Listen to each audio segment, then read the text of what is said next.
కర్నూలు శివార్లోని గోదాకులం నందు వెలిసిన శ్రీ గోదా రంగనాథుల స్వామివారి కళ్యాణ మహోత్సవం అత్యంత నయన మనోహరంగా జరిగినది. ఈ వేడుకలో వేలాది మంది భక్తులు వివిధ ప్రదేశాల నుండి పాల్గొన్నారు.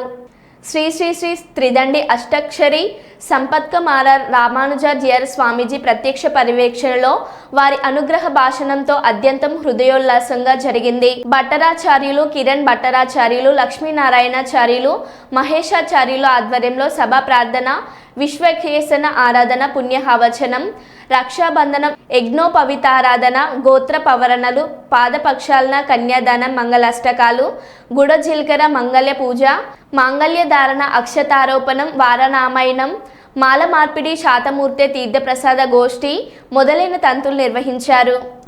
హిరణ్యప్రాకారాం సముద్రతనయాం జయాం మంగళాం దేవీం విష్ణువక్షస్థలస్థితాం భద్రీం ప్రసన్నాక్షీం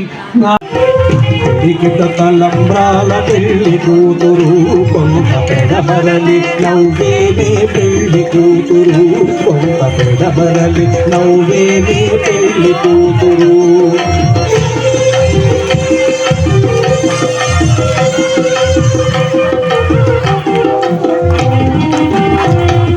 పేరుగల చవరాలే పెళ్లి కూతురు పెద్ద పేరుల ముత్యాల మెడ పెళ్లి కూతురు.